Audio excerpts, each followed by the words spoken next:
week on Get Me Right, three events that together signal a tectonic geopolitical shift in the world. The United States released its national security strategy paper. The UK, its intelligence and security report from the parliament.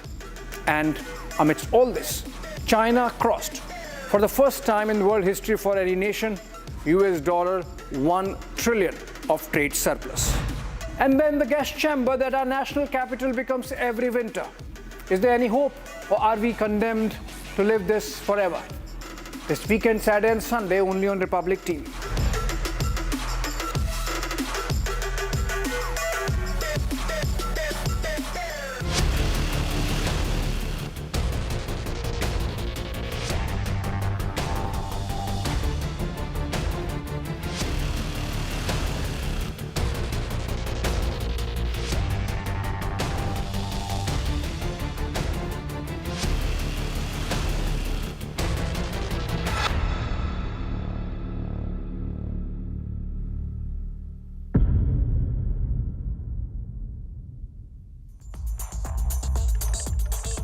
Three events that together signal a tectonic geopolitical shift in the world. The United States released its national security strategy paper. The UK, its intelligence and security report from the parliament. And amidst all this, China crossed, for the first time in world history for any nation, $1 trillion of trade surplus. And then the gas chamber that our national capital becomes every winter. Is there any hope, or are we condemned to live this forever? This weekend, Saturday and Sunday, only on Republic TV.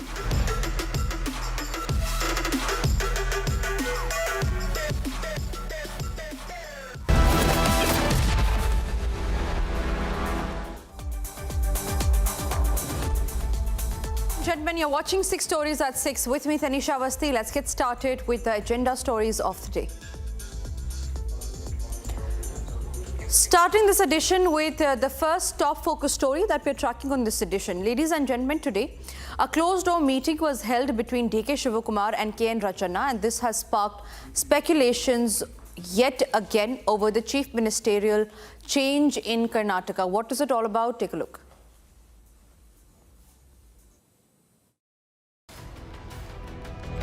As the tussle for CM post rages on in Karnataka, Siddaramaya's close aide KN Rajanna's meeting with Deputy Chief Minister DK Shivakumar has created quite a stir. The buzz is all about a possible shift in Karnataka's top post, with the state budget looming. DK Shivakumar's meeting with Rajanna, who has backed Siddaramaya, has added fuel to the fire. Deputy CM DK Shivakumar has maintained that he met Siddaramaya's close aide Rajanna out of friendship and party work.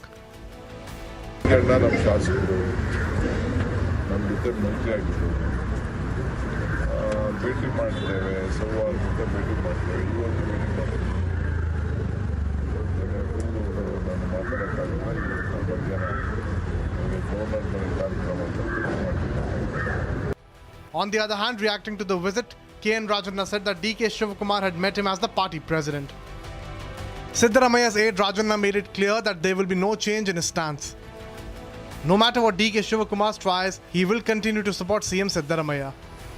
ಸಿದ್ದರಾಮಯ್ಯನವರು ಹೇಳಿದಾರಲ್ಲ, ಪದೇ ಪದೇ ಹೇಳಿದ್ದಾರೆ, ನಾನು ಮುಖ್ಯಮಂತ್ರಿ ಇರ್ತೀನಿ, ಎಲ್ಲಿನವರೆಗೂ ಹೈಕಮಾಂಡ್ನವ್ರು ಇರೋಕ್ಕೆ ಹೇಳ್ತಾರೆ ಅಲ್ಲಿವರೆಗೂ ಇರ್ತೀನಿ ಅಂತ. ಸೇಮ್ ಸ್ಟೇಟ್ ಈಗಲೂ ಅದೇ ಸ್ಟೇಟ್. ನಾನು ಇವಾಗಲೂ ಸಿದ್ದರಾಮಯ್ಯನವ್ರ ಪರಾನೆ. ಡಿ ಕೆ ಶಿವಕುಮಾರ್ ಅಷ್ಟೇ ಪ್ರಯತ್ನ ಮಾಡಿದ್ರು. ಅವ್ರು ಏನೇ ಪ್ರಯತ್ನ ಮಾಡಿ, ನಾನು ಹೇಳಿದ್ದೀನಲ್ಲ, ಏನೆಲ್ಲ ಹಿಂದೆ ಹೇಳಿದ್ದೀನಿ ಅದೆಲ್ಲ ಸ್ಟೇಟ್ಮೆಂಟ್ಗೂ even today I stand by that. There is no change. The drama unfolds as DK Shivakumar insists an agreement on the leadership change exists, while Siddaramaya continues to be in the denial mode. Meanwhile, Karnataka Home Minister Dr. G. Parmeshwara urged the High Command to resolve the crisis before the budget. ನಾವು ಈಗ budget ಹತ್ರ ಬರ್ತಾ ಇದೆ, ಆದಷ್ಟು ಬೇಗ ಈ ಎಲ್ಲ ಬಗೆಹರಿಸಿಕೊಂಡು ನಾವು ಬಡ್ಜೆಟನ್ನು ರಾಜ್ಯದ ಅಭಿವೃದ್ಧಿಯ ದೃಷ್ಟಿಯಿಂದ ಬಡ್ಜೆಟನ್ನು ಕೊಟ್ಟು ಮುಂದೆ ಕೆಲಸ ಮಾಡೋದು ಒಳ್ಳೆಯದು ಅಂತ. ಅದಕ್ಕೆ ನಮ್ಮ ಹೈಕಮಾಂಡ್ನವರು ಆದಷ್ಟು ಬೇಗ ಇದನ್ನೆಲ್ಲ ತಿಳಿ ಮಾಡಬೇಕು ಅಂತ ಆಗಬೇಕು. ಯಾವುದೂ ಗೊಂದಲ ಇರಬಾರ್ದು. ಈಗೇನು ಸುಮ್ಮನೆ ಅವರೊಂದು ಹೇಳಿಕೆ ಇವರೊಂದು ಹೇಳಿಕೆ ಈ ರೀತಿಗಳು ಬರ್ತಾ ಇದ್ದಾವೆ. ಅವು ಯಾವುವು ಕೂಡ ಬರದ ಹಾಗೆ ಬಡ್ಜೆಟನ್ನು ತೀರ್ಮಾನ ಮಾಡಿ ನಾವೇನು ಜನಗಳಿಗೆ ಪ್ರಾಮಿಸ್ ಮಾಡಿದ್ದೇವೆ ಆ ಪ್ರಾಮಿಸ್ ಫುಲ್ಫಿಲ್ ಮಾಡೋದಕ್ಕೆ ಎಲ್ಲ ಕ್ರಮ ತಗೋಬೇಕು. The infighting has raised concerns over Congress's prospects in Karnataka. With MLAs weighing in, the party's next move could decide the state's political future.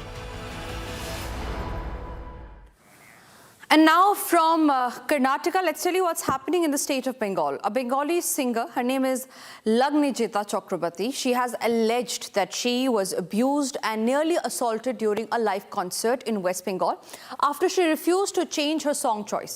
The incident took place on Saturday at a private school in East Mednapur. Here's what happened and here's how the singer has to respond on the case. In a controversial incident in West Bengal, popular singer Lagnijita Chakrabarti was allegedly stopped from singing the devotional song Jago Ma by local TMC leader Mehboob Malik. The confrontation took place at a private school in Bhagwanpur where Malik reportedly demanded secular songs and later even attempted to assault the artist.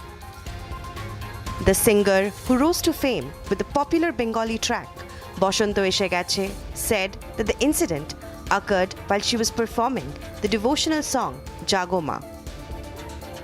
Lagnijita Chakrabarti have sent a written complaint against the TMC leader and have demanded action by the Bengal police. She also alleged that TMC leader Mehboob Malik is a member of the school's governing body and tried to intimidate and beat her up on stage.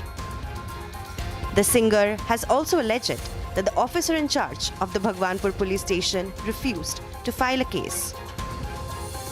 A case has now been filed and Mehboob Malik is also in police custody. He has even claimed that Lagnijita Chakrabarti demanded extra money as there was a delay in giving her the stage for her performance. As we speak, no action has been taken against Mehboob Malik by TMC. The incident has sparked outrage among artists and cultural circles, with many calling for strict action against those who disrupt performances and threaten artistic freedom. In Karnataka, ladies and gentlemen, a mentally challenged boy was brutally beaten and assaulted at a boarding school for children with special needs in the Navagar area of Bagalkot. The authorities have detained those responsible for the attack, why it happened and how far has the investigation reached and what does the parents of the boy have to tell the media. Here's a report on that. A shocking and disturbing video has emerged from Bagalkot, Karnataka, showing innocent, differently abled children being brutally beaten and tortured. The victims are students at a school for differently abled children. What was supposed to be a safe space for those kids became a place of torture. The horrific video reveals a school's management, a husband-wife duo and other staff members mercilessly thrashing the helpless children with a pipe and a belt. Even as one child collapsed to the ground, pinned down by a ruthless staff member, the brutal assault showed no mercy. Beating continued. In one of the videos, the woman was seen even throwing chili powder in one of the kids' eyes.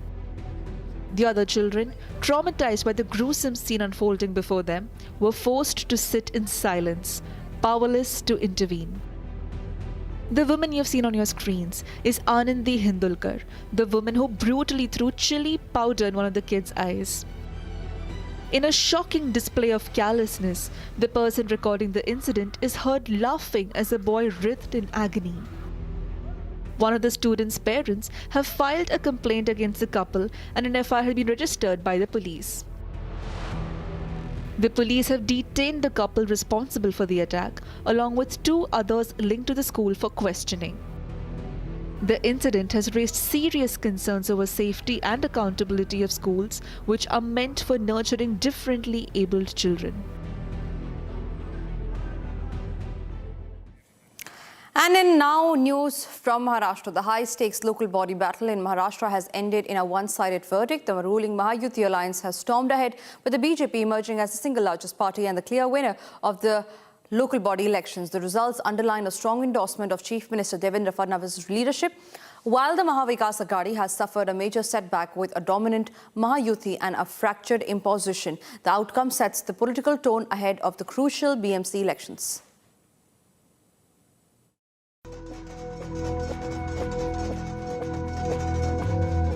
A high-stake battle between the ruling Mahayuti and Mahavikas Aghadi (MVA) in Maharashtra's local body polls became one-sided at the end. Counting has ended and the numbers tell the story. A decisive win for the Mahayuti alliance and the BJP standing tall as the single biggest winner. मी पहिल्यांदा महाराष्ट्राच्या जनतेचे आभार मानतो की महाराष्ट्राच्या जनतेने भारतीय जनता पक्षाला आणि आमच्या महायुतीला प्रचंड मोठं समर्थन दिलेलं आहे. आपल्याला कल्पना आहे की मी यापूर्वीच भाकीत केलं होतं की एकूण जे काही नगराध्यक्ष निवडून येतील त्यापैकी 75% हे महायुतीचे निवडून येतील. तशाच प्रकारचा कौल हा महाराष्ट्राच्या जनतेने दिलेला आहे आणि विशेषतः भारतीय जनता पार्टी हाच पहिल्या क्रमांकाचा पक्ष आहे हे देखील पुन्हा एकदा या ठिकाणी अधोरेखित झालेलं आहे. The Maharashtra local body poll results have delivered a decisive mandate in favor of the BJP.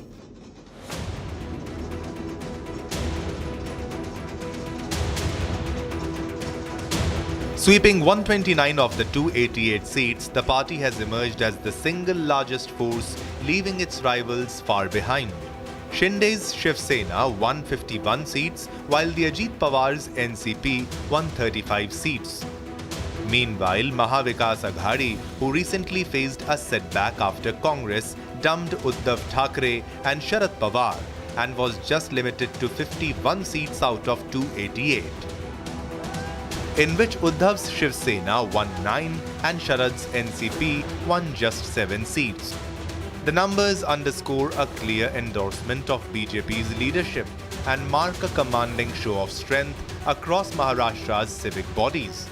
Reacting to the results, Shiv Sena leader Eknath Shinde said the party has delivered a strong strike in the elections, calling it a big victory for the Sena.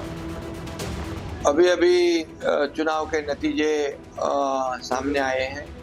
इसमें शिवसेना का strike rate जो है काफ़ी तगड़ा रहा है और जैसे लोकसभा में स्ट्राइक रेट था, विधानसभा में स्ट्राइक रेट था, वैसे ही ये स्थानीय जो चुनाव है नगर परिषद नगर पंचायत में शिवसेना ने बरकरार रखा है.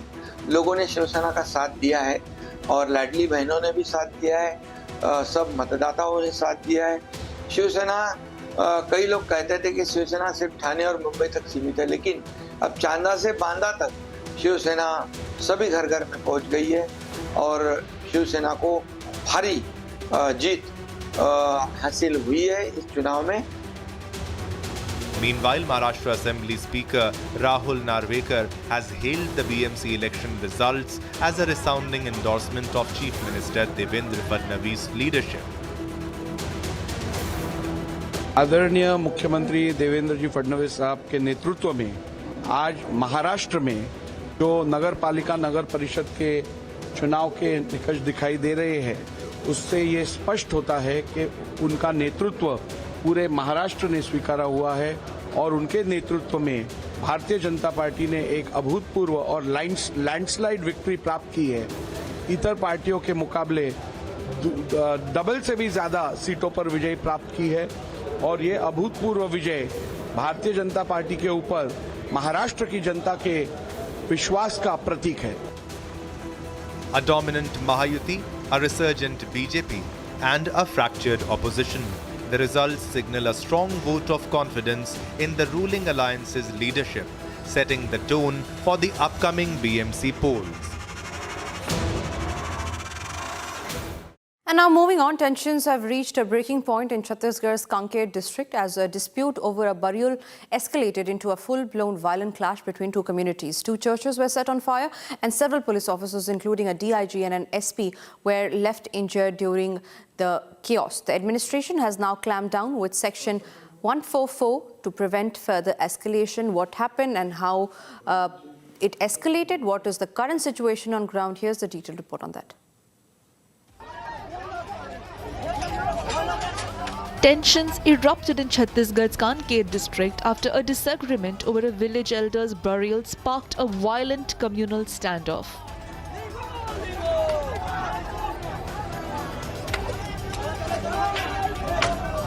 नारा लगाते हुए, चिल्लाते हुए, बुढ़ाल पेलता सेवा सेवा, ऐसा नाना प्रकार की रैली चिल्लाकर आने के बाद सीधा जो मरघट को तोड़फोड़ किए। तो जैसे मरघट को तोड़ना चालू किए, परंतु हमने एक भी शब्द कुछ नहीं कहा, परंतु इन्होंने उसके बाद उनको छोड़ के सीधा जहां हम आम पेड़ में बैठे थे वहां मारने के लिए आने के बाद हमारे लोगों को दौड़ा कर मारना चालू किए।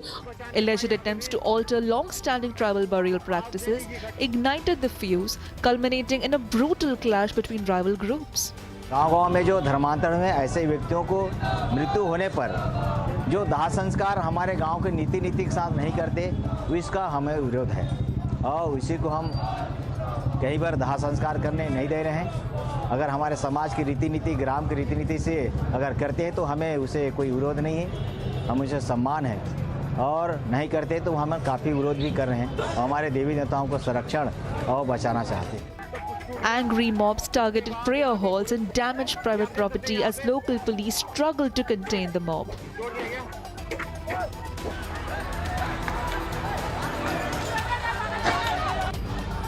Top police officials, including the DIG and SP, were injured while trying to mediate between the ripped groups as stones rained down on them.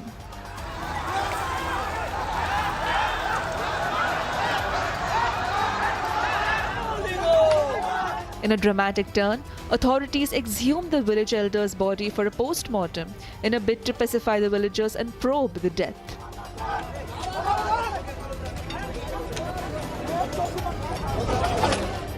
A massive police deployment is underway in North Bastar's tribal belt to prevent retaliatory attacks as the administration remains on high alert.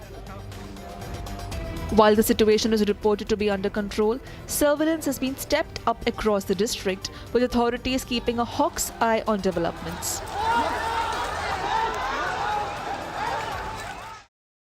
And now moving on to the story that we're tracking in this edition, Imran Khan has been hit with yet another massive setback. A Pakistan court has sentenced the former Prime Minister and his wife Bushra Bibi to 17 years in jail, each in the Toshakhana corruption case. The verdict has exploded into protests by the PTI workers out on the streets. Here's a detailed report on what's currently happening in Pakistan. Fresh unrest has erupted on Pakistan's streets, with PTI workers protesting in Mansehra against the sentencing of former Prime Minister Imran Khan and his wife Bushra Bibi.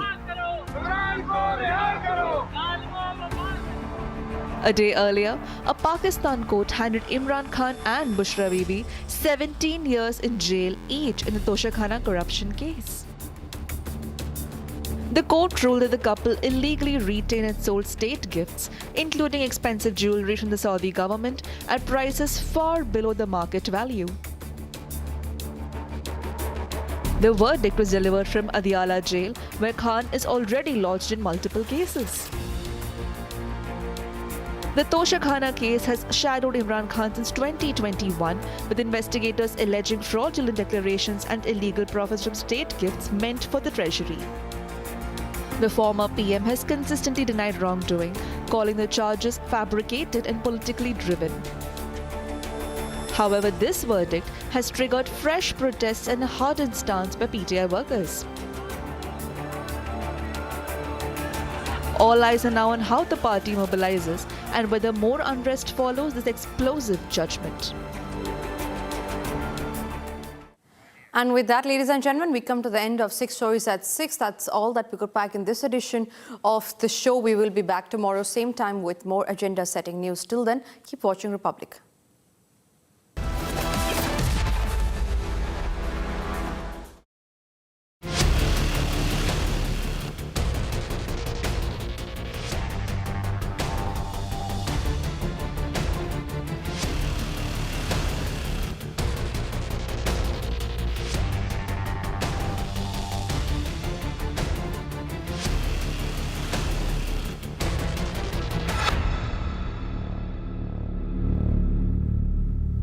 आधे bowl दही में 4 चम्मच MDH चटनी पुदीना मसाला डाला, stir करो, पुदीना चटनी तैयार। MDH चटनी पुदीना मसाला। Amity has been ranked among the top universities globally for producing the most employable graduates by the Times Higher Education UK. Yet another testimony to Amity's excellent placement record. थोड़े में ज्यादा स्वाद, यही तो है इसकी खास बात। वाओ मामा, क्या स्वाद है? अरे मेरे राजा, ये है सीक्रेट रेसिपी MDH का जीरा सिप जल जीरा मसाला। सिप सिप जीरा सिप जीरा सिप MDH का जीरा जीरा सिप जीरा सिप MDH का जीरा सिप। Please stop. झुमका तेरा झुमका तेरा झुमका। नॉट देयर, मेरा काउंटर टॉप टूट जाएगा। तेरा झुमका।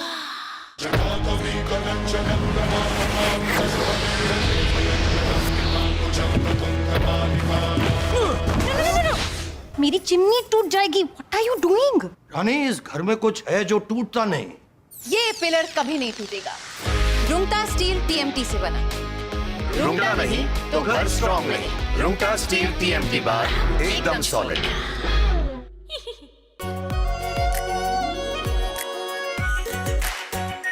Are pure shahi paneer masala, delicious, healthy, everyday. दादी के हाथों का जादू और खुशबू से महकता घर, माँ की मुस्कुराहट और खाने की सुगंध। MDH गरम मसाला, क्योंकि हर रिश्ता है स्वाद से जुड़ा।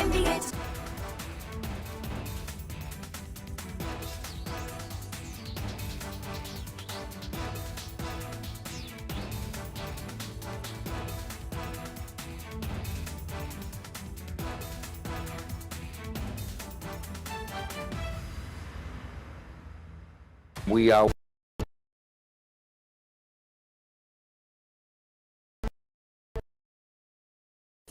The Epstein Files Transparency Act's December's 19 deadline prompted the recent release of the Jeffrey Epstein Files, which disclosed a vast amount of information that connects the finance's personal life to his connections to most influential people in the world. Tens of thousands of pictures and papers are now visualizing what was once whispered in the deposition transcripts. The House Overnight Committee collected over 95,000 photos and documents from Epstein's estate, which served as a foundation for the recent revelations. Here are the Epstein Files, page number 1. The recent release of the Jeffrey Epstein Files, triggered by the December 19, 2025 deadline of the Epstein Files Transparency Act, has unveiled a massive trove of data that bridges the gap between the financier's private life and his proximity to the world's most powerful figures.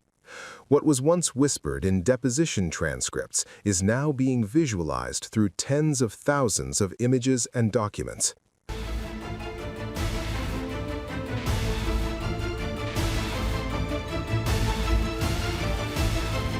The backbone of the recent disclosures is a collection of approximately 95,000 photographs and documents obtained from Epstein's estate by the House Oversight Committee. While the Department of Justice, DOJ, began its mandated release on December 19th, House Democrats had already begun a drip feed of these materials. The files include estate photos, high-resolution images of Epstein's properties, including his Manhattan townhouse and his private island, Little St. James, photos of a dentist's office in his Caribbean home, BDSM equipment, and peculiar office decor, such as a chalkboard with words written on it, a commemorative book given to Epstein for his 50th birthday containing notes and signatures from various elites.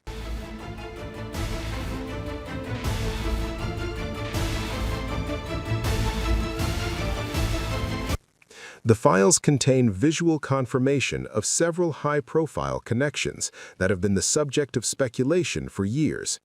One significant image features former President Bill Clinton smiling alongside Epstein and Ghislaine Maxwell. The photo reportedly bears Clinton's signature in gold ink, though his representatives have long maintained he knew nothing of Epstein's crimes. Photos capture Bill Gates in social settings with Epstein, including one where he is seated with the financier and the former Prince Andrew. Another photo strangely showed Gates and Andrew together with King Charles, cropped out of the original frame.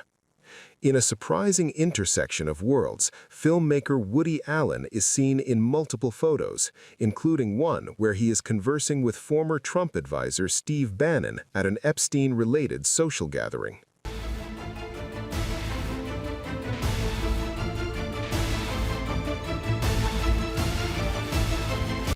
The files offer a nuanced examination of the relationship between Jeffrey Epstein and Donald Trump, which spanned approximately 15 years before a falling out in 2004. Trump appears in at least 3 images from the new batch. One shows him at a Hawaiian-themed party surrounded by 6 women whose faces are redacted. Another shows him sitting with a woman on what appears to be an aircraft. Despite the provocative nature of the photos, investigators and journalists note that none of the images released thus far show Donald Trump engaging in illegal activity or provide smoking gun evidence of involvement in Epstein's sex trafficking ring.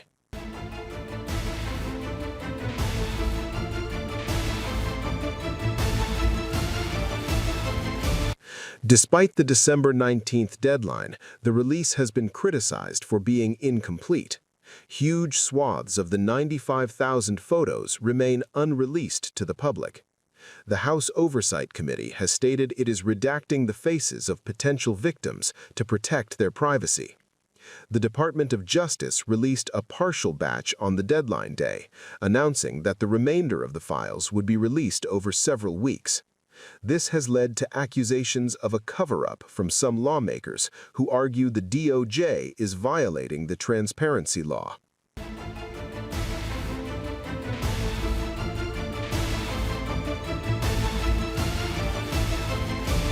The files have unearthed details that paint a picture of Jeffrey Epstein's obsessive need for leverage and his strange intellectual preoccupations. Photos of a landline phone at Epstein's island residence showed first names written on the speed dial, hinting at the immediacy of his access to powerful people.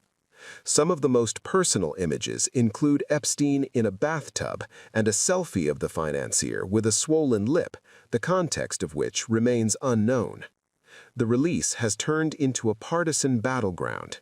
Democrats, led by Representative Robert Garcia, claim the files prove a White House cover-up. At the same time, the White House and Republican allies accuse Democrats of cherry-picking photos to create a false narrative against President Trump, noting that Trump himself signed the act to release these very files. And in other news that we're tracking, the Raurkela police have busted a massive fake lottery syndicate. 4 men have been arrested, rupees 25 lakh cash has been seized, and a full counterfeit ticket printing setup has been recovered. Here's a report on that.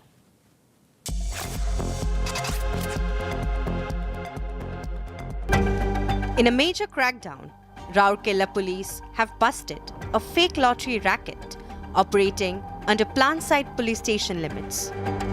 Acting on a tip-off, multiple raids were carried out across the city on December 20th.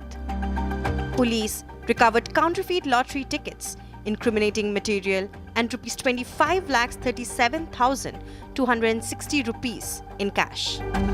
The accused were manufacturing fake lottery tickets and distributing them through agents across Raurkela. 4 men have been arrested in the case.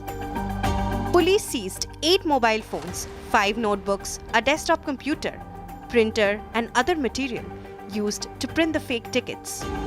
A case has been registered under sections of the Bharatiya Nyaya Sanhita and Lotteries Regulation Act. The police are now tracking other members of the network and probing the full extent of the racket.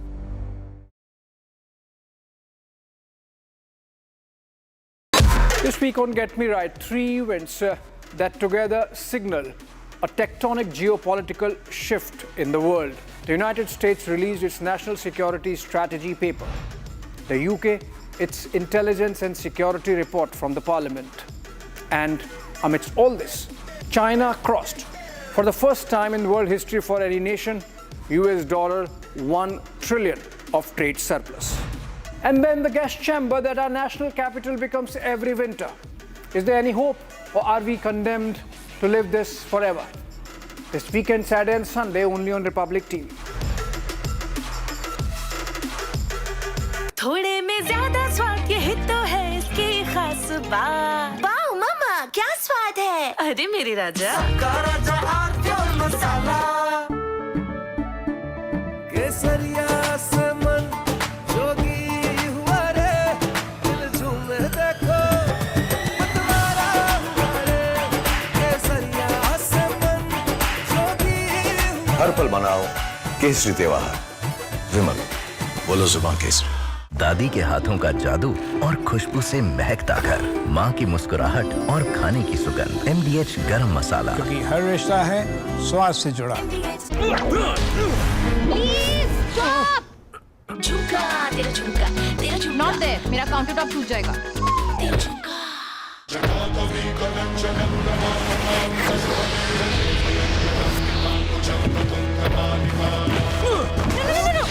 मेरी chimney टूट जाएगी। What are you doing?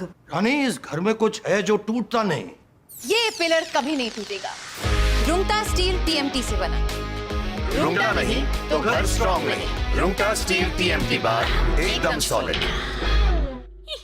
Are pure सूजी pasta, उबालो मिलाओ और खाओ। 8 minute में तैयार। क्या टेस्ट है सबका राजा, R pure masala.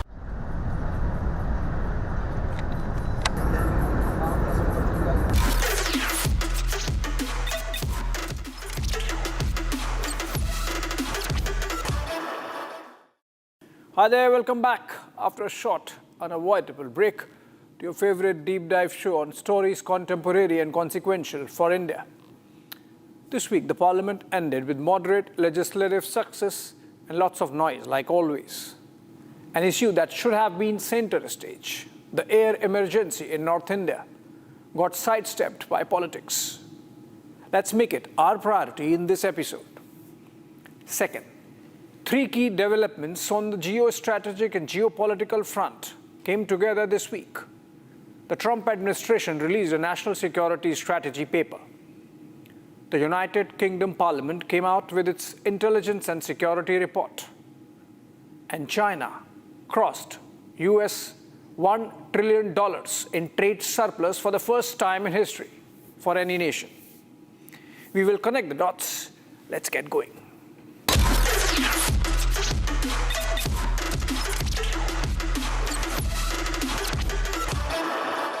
There are moments in history when great powers announce their decline not through defeat, but through doctrine, through the careful diction of strategy papers, the cautious choreography of speeches, and a studied silence that follows. The United States has reached such a moment as it subconsciously prepares to pass on the baton to whosoever, most likely China. If you club the 3 events, the Trump administration's national security strategy, released past week, the UK Parliament's Intelligence and Security Committee's scathing assessment of its own China response, and China's breathtaking crossing of US $1 trillion trade surplus this week, one can read the tea leaves on a tectonic shift in global power balance. Washington is no longer claiming to lead the world. It is only desiring to secure its hemisphere, which is half, to respect China's rise and to demand that allies fend for themselves. We have long argued on this show that America has dimmed its beacon and turned inward, while factories beyond its borders, often Chinese, sometimes Chinese-led, and everywhere China-enabled, reconstruct the sinews of global power. This is not a retreat with trumpets. It is a retreat with rhetoric. Sample this. Indeed, it's only under President Trump's leadership during his first term and now that we've been able to restore America's greatness after years of suffering under the so-called bipartisan consensus, which is really just a euphemism for disastrous foreign policy. Out with utopian idealism, in with hard-nosed realism. This was U.S. Defense Secretary Pete Hegseth declaring the end of American utopian idealism at the Reagan Defense Forum last week. he not just shred the post-Cold War transatlantic foreign policy consensus, he drafted its obituary. He framed a strategic realignment, prioritize Western Hemisphere, demand burden sharing from allies, and adopt a conciliatory posture towards China's military buildup. Quote, stable peace, fair trade, and respectful relations with China, unquote, he said, while respecting the historic military buildup China is undertaking. The rhetoric is not accidental. It is a declaration that the US now recognizes China not merely as a competitor or adversary, but as peer, and crucially, a peer whose industrial and military tempo must be respected rather than resisted at any cost. While alarm bells stopped ringing some time ago in world capitals, from Tokyo to Warsaw to Berlin, between Hexet and the NSS, it is clear now that Pax Americana is no more an insurance policy. It tells Europe, not gently, that the era of American babysitting is over. And it tells Beijing that Washington's narrative has shed its messianic ambitions in favor of a kind of pragmatic detent. No sermonizing, on your guard, and maybe look the other way on Taiwan. The outline is stark. Dominate the Americas, respect China's rise, undermine Europe, ignore India, retreat from the Middle East, and treat Africa as a commodity corridor shared with China. In an age of contested supply chains and precarious alliances, the language of respecting a rival's buildup is more than euphemism. It is an acknowledgement of asymmetry in industrial capacity and of limits. From Cold War, America has transitioned to a cold bargain, in which Europe is no longer a co-architect of the liberal order, but a lecture hall of woke left scolds and fragile militaries, which, if we are brutally honest, suits the political appetite of Washington's current mega mood. Japan and South Korea are appreciated in proportion to their defense spending. India is a civilizational partner in theory, just in theory, but non-essential in the immediate calculus. At least not till we acknowledge Uncle Trump's role in Operation Sindoor, which of course we won't. This week's milestone, China posting a US $1 trillion trade surplus, $1 trillion worth of more exports than imports, is not merely economic trivia. It is a trumpet blast that echoes across defense planning rooms from Arlington to Canberra. Exports nearly USD 3.4 trillion, imports around US $2.3 trillion in the first 11 months. Semiconductor shipments rising nearly 25%. Shipbuilding exports surging. Auto exports cresting beyond 6.5 million vehicles. And a currency engineered to keep costs competitive and supply chains sticky. This is not a sprint. It is an industrial marathon run across continents with relay teams in Southeast Asia, Mexico, and Africa, all stitched into an ecosystem of production hubs designed to outflank tariffs and outpace rivals. China's export machine has become a global scaffolding, electronics topping US $1 trillion, rare earth dominance from mine to processing plants, medium advanced fab capacity scaling even without top-end chips, and cities specialized with relentless precision. Xixi for hair dryers, Wenzhou for lighters, Ningbo for home appliances. It is an economy of clusters that behaves like warships in a convoy, mutually reinforcing, collectively unstoppable. The world may still joke about made in China label. The joke is stale. The machine is not. This industrial surplus is not just wealth, it is mass. And in geopolitics, mass becomes momentum, as in physics. Momentum becomes leverage. Leverage becomes deterrence. Deterrence becomes doctrine, which is why Washington's language has bent towards respecting what it cannot reverse at an acceptable cost. The United States is at least showing clarity on where it stands. across the Atlantic, the UK Parliament's Intelligence and Security Committee has produced a report that feels less like oversight and more like confession of confusion. The government's response to China is robust and clear-eyed, ministers claim. But the committee's verdict: no strategy, no whole-of-state approach, no resources, no speed.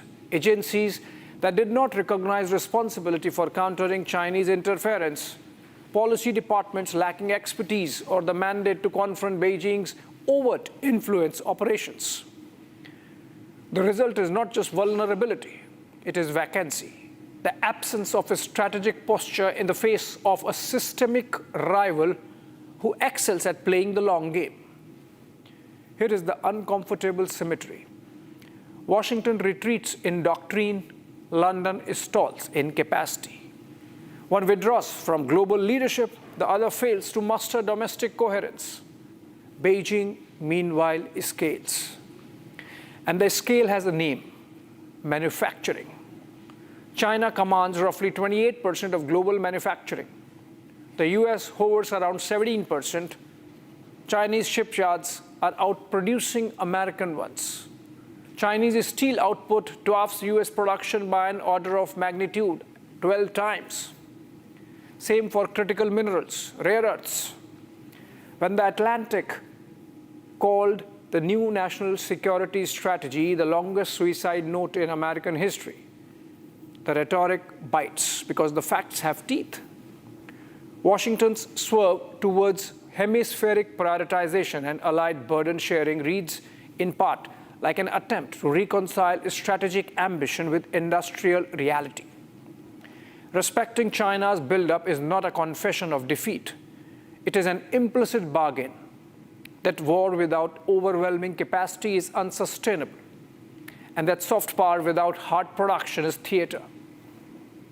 The Australian Strategic Policy Institute published its latest critical technology tracker this week, covering high-impact global research in 74 areas. It found that China now leads in 66 of those technologies, in fields as varied as computer vision, quantum sensors, and nuclear energy, with the US ahead in just 8. This even as AI compute, electric vehicles, battery chains, shipbuilding, and consumer durable clustering increasingly tilt towards ecosystems Beijing has carefully orchestrated for 2 decades. Leadership is not just invention, it is scaling. The US perhaps still remains beautiful at invention. China remains relentless at scale. The NSS language hardens an earlier trend. Obama's free-riding derision for allies has become Trump's burden sharing. Proxies must defend themselves. Allies must pay up, arm up, build up. In theory, this is fair. In practice, it is messy. Europe, spooked by American political volatility, is hedging. After the Greenland grab push from Trump, Denmark has shifted its missile defense shield from American to European. Japan and South Korea have increased budgets and incentives to deepen military-industrial production.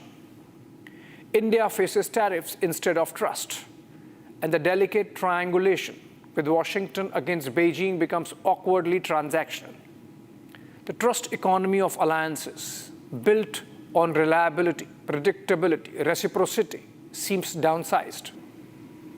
With America in an artificial intelligence frenzy and even a bubble, it is tempting to believe that AI is the cure-all, that algorithmic supremacy will compensate for industrial insufficiency.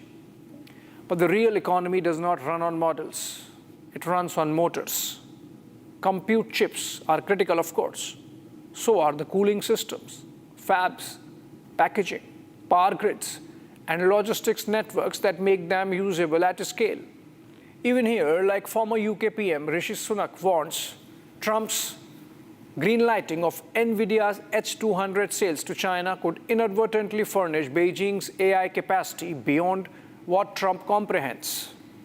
Even otherwise, software does not cast steel, build hulls, process rare earths, or ship 6.5 million cars. China's rise underscores a forgotten truth. The nation-state is a hardware device. Ideals, institutions, and codes are firmware. But without hard production, the device has no power. The NSS is an acknowledgement that the United States finds itself in the position of Britain in the late 19th century or Germany and Japan in the 20th, overtaken militarily by a rising industrial powerhouse. China's gaming of international trade, rising hostility to neighbors, and especially its accelerating military buildup show the urgent need for credible deterrence. So what are the options available to India, for example, and the rest of the world facing this American retreat and a wolf warrior China? We can collectively either sulk or strategize. India's omission in Washington's newer rhetoric seems more a personal peeve. New Delhi has rightly not taken offense. We are already showing a spine and a strategy. Multi-alignment is the name of the game. Don't miss the deliberate intent in these pictures when Prime Minister Modi received President Putin of Russia at the tarmac of the IGI airport. In a way, New Delhi has been wise in its soft pushback against early calls for Quad's militarization, given that United States itself seems to be quitting Indo-Pacific. The goal from here on should be to create resilient corridors of trade, technology, energy, and defense that neither depend on America's moods nor on China's monopolies. Hard-nosed industrial policy, coupled with diplomatic swordplay, will decide India's fate in this decade. Collectively, the production capacities of the rest of the world, America included, still match and compete with China. If everyone coordinates and comes together, then maybe a global network of supply chains can emerge, not dependent on China and not feeding the Chinese industrial complex. But that's a long ask. Let's be clear.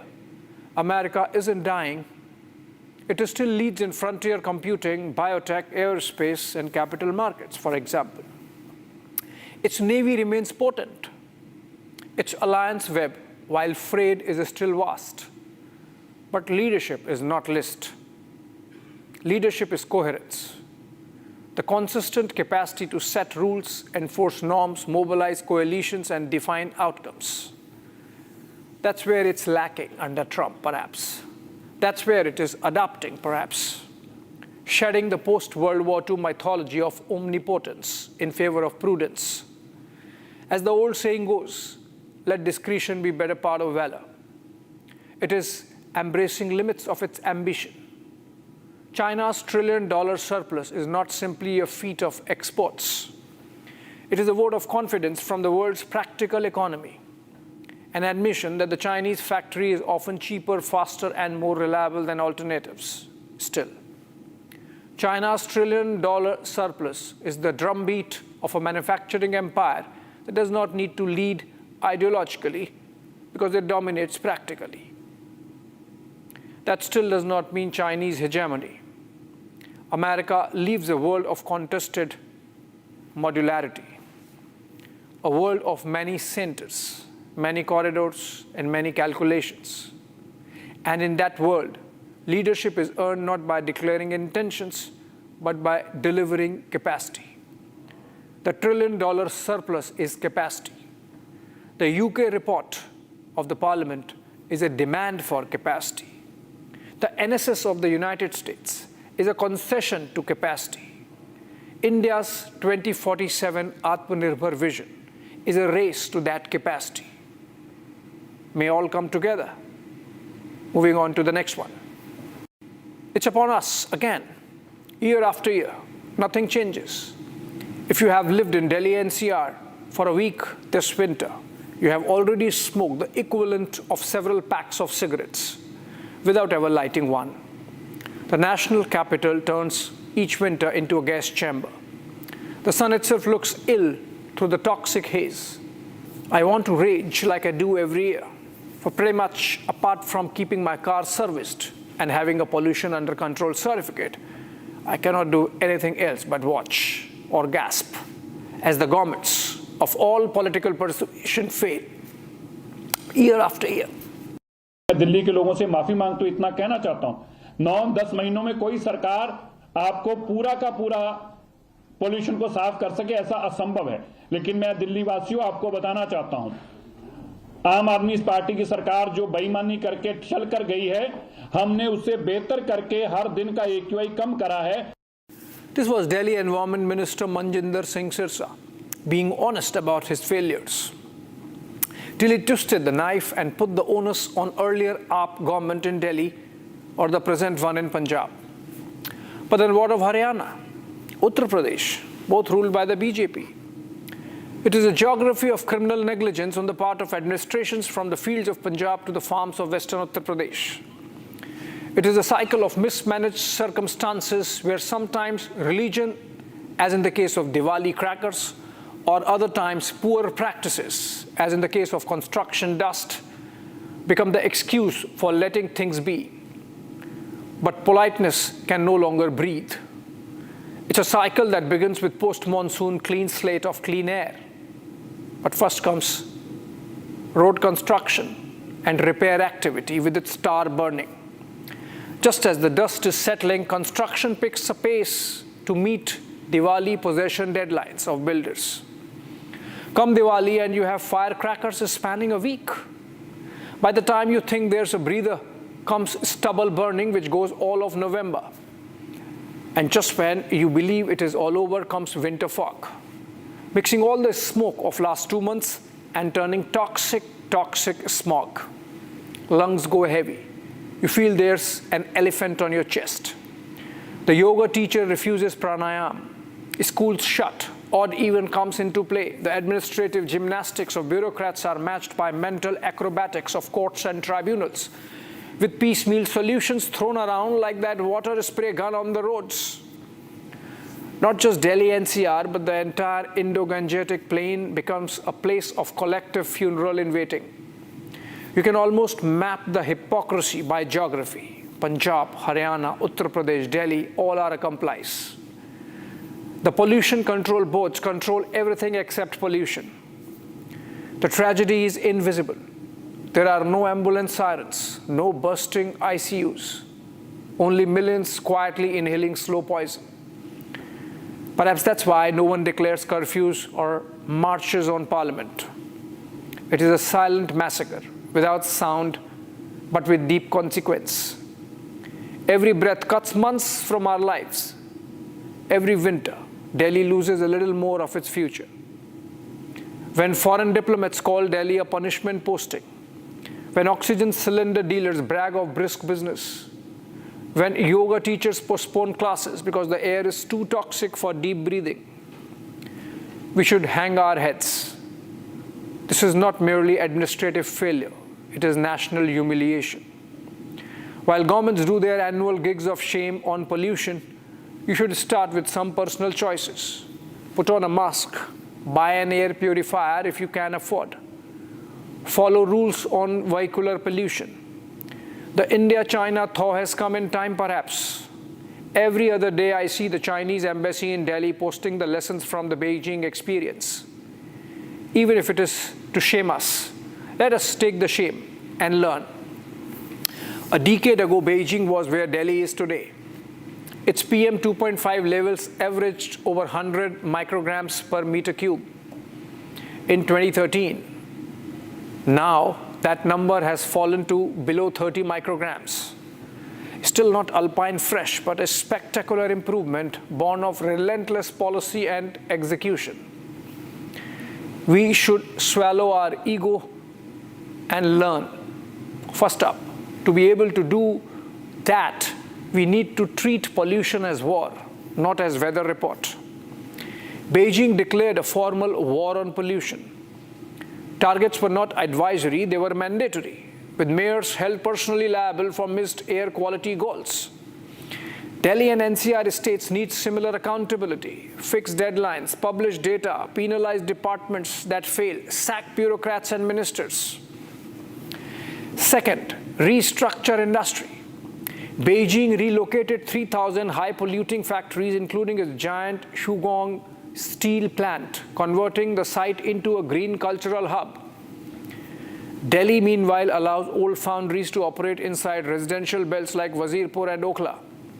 The Union Territory must move such units to planned industrial zones equipped with waste treatment systems, while offering workers retraining in cleaner trades. Nearby coal-powered plants, Dadri, Jhajjar, Panipat, must either shift to cleaner fuels or be phased out, exactly as Beijing did. Then comes the most difficult part: coordination cutting across the political divide. Beijing's turnaround succeeded because of regional collaboration across the Beijing, Tianjin, Hebei, or the BTH cluster. Pollutants have no borders. Delhi's crisis is inseparable from Noida's and Gurgaon's. We need a legally empowered NCR Clean Air Commission modeled on the BTH alliance, coordinating real-time data, uniform emission standards, and emergency actions. No more fractured controls. Lesson 4, use technology relentlessly. Beijing employs big data platforms and AI to locate pollution hotspots and enforce compliance. Drones track illegal construction and burning. Delhi has the brains, perhaps it lacks execution. Equip the central and state pollution control boards with predictive analytics, not just monitors that max out at 500 AQI. Public dashboards that name defaulters will generate deterrence faster than secret memos ever could. Replicating Beijing will be hard. China runs an authoritarian system, remember. India balances democracy, federalism, and poverty. Yet, progress is possible within freedom, provided leadership treats public health as non-negotiable. Unfortunately, we did not see it in Parliament. Our Constitution promises the right to life. Clean air is its first condition. You have to be able to breathe. Delhi cannot afford another winter of paralysis. Suppose we integrate lessons practically, enforce BS6 vehicles, retire polluting factories, scale EV infrastructure, monitor through AI, and coordinate NCR-wide policy. Perhaps within 5 years, the city could potentially halve its PM 2.5 levels, a transformation equal to Beijing's early progress. That means millions fewer asthma attacks, billions saved in healthcare, and children who can run outdoors without coughing. But we must start with honesty. We failed. The governments, all of them failed. The rest of us let them fail, allowed them to fail.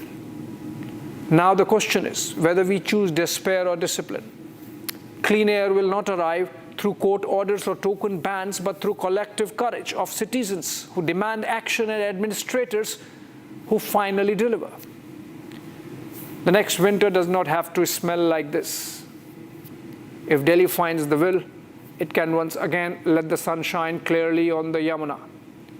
Until then, every breath we take is both a protest and a prayer. Thanks for watching.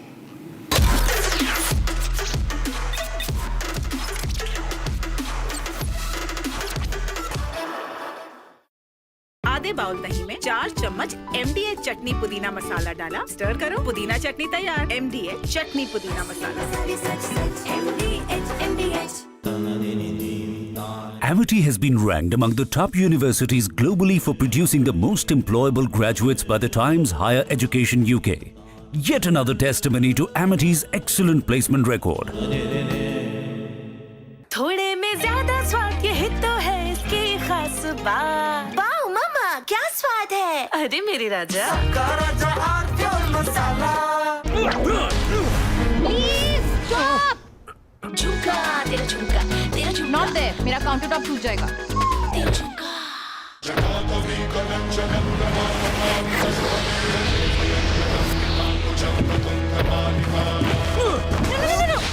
मेरी chimney टूट जाएगी। What are you doing?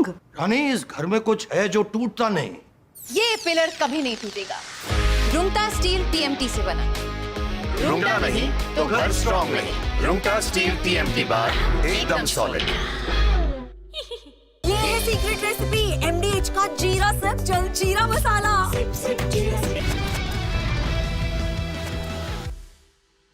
So Ramnath Goenka told me he was driving the car and he was seeing Lal Bahadur Shastri standing in the bus stand. He said, I am no more a minister, so I cannot take the government car. And he said, Kamraj, why don't you become? Kamraj said, no, I don't know English, I don't know Hindi. You know, to be a prime minister, you need more qualities. You must know global situation, global relationship. And Ramdari Singh Dinkar died on the lap of Jayaprakash Narayan, right from 1969. He decided that this lady will turn out to be a dictator. I've been meaning to do a few conversations that will last a longer length of time than most. And it has been my deep aspiration to bring to all the viewers of Republic on Digital a compendium of the lived experience of one of the greatest public intellectuals ever in the history of our country, Mr. S. Gurumurthy. Now, all of you know him as in different capacities. He's a warrior. He's been a warrior journalist. He's gone to jail fighting for the truth. He's never changed. He's a deeply spiritual individual, blessed in many ways that cannot be described in words. He's a lawyer. He is a corporate strategist.